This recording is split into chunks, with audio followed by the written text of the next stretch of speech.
Hello friends, welcome to my channel. आज की story कागज के टुकड़े। कागज के टुकड़े, देव और प्रिया की कहानी। कॉलेज का पहला दिन था और प्रिया लाइब्रेरी के एक कोने में बैठी थी। तभी उसकी नज़र देव पर पड़ी, जो लाइब्रेरी में किताबों के बीच कुछ रख रहा था। देव, तुम क्या कर रहे हो यहाँ?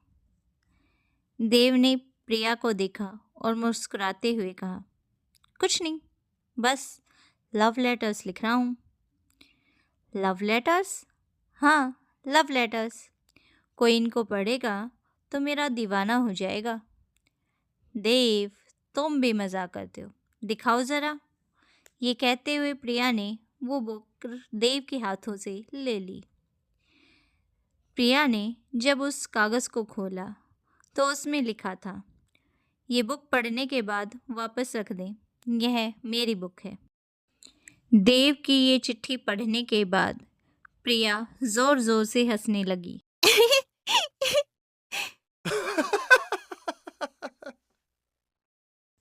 दोनों कुछ देर तक यूं ही ज़ोर ज़ोर से हंसते रहे। अब दोनों रोज़ लाइब्रेरी में मिलते। देव कभी कागज़ों पर के लिए पोएम्स लिखता, तो कभी जोक्स लिखता और कभी कभी तो उसे ट्रीट के लिए पूछता। इसी तरह दोनों एक दूसरे के बहुत ही अच्छे दोस्त बन गए। देव को किताबों से बहुत ही ज़्यादा प्यार था। वह हमेशा कुछ न कुछ लिखता ही रहता था। बस यूं ही दिन बीतते गए। देव और प्रिया की दोस्ती कब दोस्ती से ज़्यादा हो गई, उन दोनों को पता ही नहीं चला। फिर एक दिन कॉलेज बंद होने का समय आ गया। जब कॉलेज बंद हुआ तो प्रिया ने देव को बहुत ढूंढा, लेकिन देव उसे नहीं मिला। तब वह जाकर अपने फेवरेट स्पॉट पर बैठ गई। लाइब्रेरी का वह फेवरेट स्पॉट उसे देव और अपनी यादें दिला रहा था। तभी अचानक उसे याद आया देव की वो चिट्ठियाँ।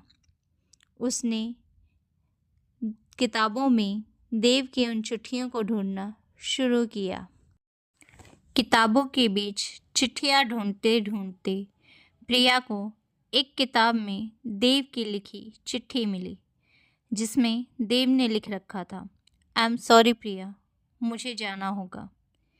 पता नहीं तुमसे दोबारा कभी मुलाकात हो भी पाएगी या नहीं, पर उम्मीद है कि शायद हम कभी मिलें या फिर ना मिले। अब हमारी कहानी किस्मत पर है। तब तक के लिए अलविदा। देव की चिट्ठी पढ़ने के बाद प्रिया बहुत देर तक वहीं बैठे बैठे रोती रही। कुछ देर रोने के बाद जैसे तैसे प्रिया ने खुद को संभाला और अपने घर चली गई। वह रोज़ यूं ही देव को याद करती और किसी कोने में बैठकर रोने लग जाती। धीरे धीरे उसे यह एहसास हो गया कि शायद वो देव से अब कभी ना मिल सके। इसलिए उसने अपनी ज़िंदगी में आगे बढ़ने की ठानी।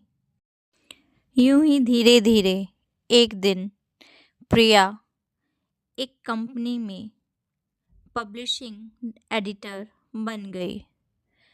वह जब भी कोई लव स्टोरी पढ़ती तो उसे अपने पुराने दिन याद आ जाते। उसे देव की याद आने लगती और वह कोई ना कोई पुरानी फिल्म लगाकर देव को ही याद करने लगती। यूं ही धीरे धीरे 5 साल बीत गए। मिस्टर एस शर्मा प्रिया के बॉस थे। प्रिया उनके पास गई। देखो प्रिया, दिल्ली में हमारा एक बुक फेयर है, तुम्हें वहाँ जाना होगा। जी सर, मैं वहाँ चले जाऊंगी। याद रखना, हमारी सभी बुक्स बढ़िया होनी चाहिए। तुम बेस्ट से बेस्ट बुक उस फेयर में लेके जाओ, ठीक है? और ध्यान रहे, वहाँ मिस्टर रायचंद जी से ज़रूर मिलना। यह कहते हुए उसके बॉस वहाँ से चले गए। रायचंद, ये तो शायद वही रायचंद है जो कुछ ही वक्त में बहुत ही जल्द एक बहुत बढ़िया राइटर बन गए। चलो, आई एम लकी कि मुझे उनसे मिलने का मौका मिल रहा है। प्रिया जब दिल्ली के बुक फेयर में पहुंचती है तो वह देखती है कि वहां पर बहुत ही भीड़ है। वह जैसे तैसे अपनी कंपनी के स्टॉल पर जाती है और वहां अपने काम में लग जाती है। ज़्यादातर लोग बुक स्टॉल पे रायचंद जी की बुक पूछ रहे थे। प्रिया को बहुत ही क्यूरोसिटी हुई कि आखिर ये रायचंद जी की बुक में ऐसा क्या है जो सब उन्हीं की बुक मांग रहे हैं। तभी प्रिया का एम्प्लॉय उसे कहता है, रायचंद जी बहुत ही अच्छी स्टोरीज लिखते हैं, इसीलिए तो वो थोड़े ही दिनों में बहुत ज़्यादा फेमस हो गए हैं। तुम अगर चाहो तो स्टॉल मैं संभाल सकता हूँ। तुम भी जाकर देख लो कि आखिर उनकी बुक कैसी है। मैंने तो पहले देख रखी हैं। प्रिया अपने साथी को हाँ में गर्दन हिलाती है और वहाँ से चली जाती है। वह भी रायचंद जी की बुक्स को देखने लगती है।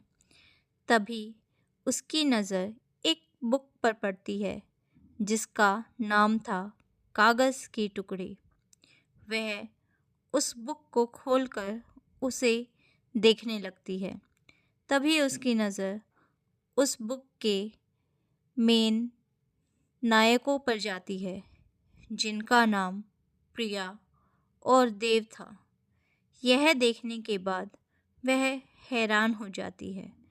फिर वह बुक को पलटकर उसके पीछे राइटर का नाम देती है जहाँ लिखा था देवेंद्र रायचंद। प्रिया बहुत ही हैरान हो जाती है। फिर वह उस बुक को खरीद लेती है और कुछ देर उसके थोड़े से पन्ने पढ़ती रहती है। जैसे जैसे वह किताब पढ़ती जाती है उसकी आँखों में एक चमक आने लगती है। वह देखती है कि वह कहानी बिल्कुल उसकी और देव की कहानी के जैसी है। किताब का कुछ हिस्सा पढ़ने के बाद प्रिया ने अपने साथी के पास जाकर उससे पूछा, क्या तुम देवेंद्र रायचंद को जानते हो? उसके साथी ने कहा, नहीं, मैं उसे जानता तो नहीं, लेकिन मैंने उनके बारे में बहुत कुछ सुना है। मैंने सुना है कि वह कोई 28 या 29 साल का लड़का है जिसने लखनऊ यूनिवर्सिटी से अपनी पढ़ाई पूरी की है। साथ ही साथ कुछ ही वक्त में वह बहुत ही अच्छा राइटर बन गया है। अगर तुम उससे मिलना चाहती हो तो वहाँ पीछे कुछ रूम्स बने हुए हैं जहाँ बुक्स के राइटर भी हैं। तुम चाहो तो उनसे मिल सकती हो। यह सुनने के बाद प्रिया अपने मन में कुछ सोचने लगी। उसे लगा कि अगर देवेंद्र रायचंद उसका देव ना हुआ तो वह थोड़ी सी घबराने लगी। फिर उसने अपने मन को सख्त किया और वह देवेंद्र रायचंद से मिलने के लिए उन रूम्स की तरफ जाने लगी। रूम्स के पास जाने के बाद उसने बाहर बैठे कुछ लोगों से पूछा, क्या आप बता सकते हैं कि देवेंद्र रायचंद का रूम कौन सा है? लोगों ने उसके साइड वाले दूसरी तरह रूम की तरफ इशारा किया और कहा कि वो है। प्रिया ने जब उस रूम की तरफ देखा तो वहाँ बहुत ही लंबी लाइन लगी हुई थी। देवेंद्र रायचंद से मिलने ढेर सारी लड़कियां वहाँ इकट्ठा हुई थी। जाहिर सी बात है कि देवेंद्र रायचंद एक जवान लड़का है और लड़कियां एक जवान राइटर को क्यों ना पसंद करेंगी, वो भी एक ऐसा राइटर जो प्यार की कहानियाँ लिखता हो। बस प्रिया भी धीरे धीरे उस दरवाजे की तरफ हिचकिचाते हुए जाने लगी। तकरीबन 1 घंटा लाइन में इंतज़ार करने के बाद प्रिया को रूम में एंट्री मिली। उसने देखा कि रूम में एक टेबल के पास एक लड़का सर झुकाए हुए बुक्स में ऑटोग्राफ दे रहा है। प्रिया हिचकिचाते हुए उसके पास गई। जैसे ही उस लड़के ने ऊपर देखा तो प्रिया के जैसे होश उड़ गए। वह देव रायचंद उसका देव नहीं था। तभी उसने मिस्टर देव रायचंद से उसकी बुक पर ऑटोग्राफ मांगे। तभी उस लड़के ने कहा, देखें मैडम, मैं देव रायचंद नहीं हूँ, मैं उनका असिस्टेंट हूँ। वो अभी कुछ ही देर पहले यहाँ से बाहर गए हैं। शायद उन्हें कोई ज़रूरी काम है। आप कुछ देर यहाँ उनका इंतज़ार कर सकती हैं। अगर आप उनका ऑटोग्राफ चाहती हैं तो आपको वेट करना होगा, वरना मैं उनके ये रेडीमेड सिग्नेचर आपकी बुक पर दे सकता हूँ। प्रिया ने उनसे उनके रेडीमेड सिग्नेचर ही मांग लिए और वह जल्द से जल्द ऑटोग्राफ लेकर वहाँ से बाहर निकल गई। वह बहुत ही उदास थी। उसे लग रहा था कि आज वह देव से मिल सकती थी, पर शायद देव रायचंद देव नहीं था। इसीलिए वह अपने स्टॉल की तरफ जाने लगी।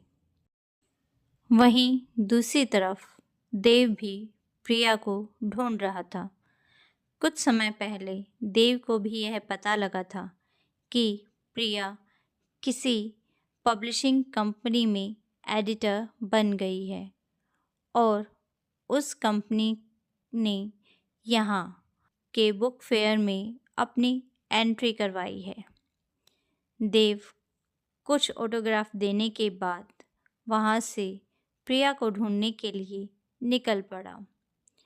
उसे पता चला था कि इस बुक फेयर में प्रिया ही बुक लेकर आ रही है। देव प्रिया को हर स्टॉल पर जाकर ढूंढ रहा था, लेकिन उसे प्रिया किसी भी स्टॉल पर नहीं मिली। वह थक हार कर एक स्टॉल पर बैठ गया और उस स्टॉल पर बैठने के बाद उसने वहाँ के हेल्पर से पानी मांगा। जैसे ही उसने पानी मांगा, एक लड़की उसके लिए पानी लेकर आई। उस लड़की के गोरे गोरे हाथ उस गिलास पर बहुत ही सुंदर लग रहे थे। देव ने बिना ही ऊपर देखे पानी का गिलास लिया और उसे पीने लगा। जैसे ही पानी पीते पीते देव की नज़र उस लड़की के हाथ से होते हुए उसके चेहरे पर पड़ी तो वह हैरान हो गया और उसके मुंह का सारा पानी जाकर उस लड़की के ऊपर गिर गया। तुम यहाँ? प्रिया, जो काफ़ी देर से देव को देख रही थी, उसने देव की हैरानी को देखकर खुद में अंदर ही अंदर हंसना सही समझा। फिर वह भी मन में सोच रही थी कि जिसको मैं इतनी देर से ढूंढ रही हूँ वह खुद ही मेरे स्टॉल पर आ गया। देव ने गिरे हुए पानी को साफ किया और प्रिया से भी सॉरी कहा कि मेरी वजह से तुम्हारे कपड़े गीले हो गए हैं। प्रिया ने कहा, गीली तो मेरी आंखें थी जो इतने साल से तुम्हें याद करके बह रही थी, और तुम मिले भी हो तो यहाँ। देव उसकी तरफ देखकर शर्मिंदा था। फिर उसने कहा, मैं क्या करता प्रिया, मुझे अपनी लाइफ में कुछ करना था, कुछ बनना था। तुम तो जानती हो प्रिया कि मुझे किताबें कितनी अच्छी लगती हैं, इसीलिए मेरे हालात ही ऐसे थे कि मैं तुम्हें बिना मिले, बिना कुछ कहे ही चला आया। मुझ में इतनी हिम्मत नहीं थी कि मैं तुम्हें बाय बोल सकूं, इसीलिए मैं चुपचाप चला आया। अगर मैं अपनी ज़िंदगी में कामयाब होता तो वापस आता, और अगर नाकामयाब होता तो तुम्हें भूल जाता, क्योंकि तुम एक अच्छा इंसान डिज़र्व करती हो, बिल्कुल अपने जैसा। एक बढ़िया और एक अच्छे इंसान का प्यार तुम्हें मिलना चाहिए। तुम्हें दुनिया की सारी वो खुशी मिलनी चाहिए जो मैं तुम्हें उस वक्त नहीं दे सकता था। बस इसीलिए मैं यहाँ चला आया।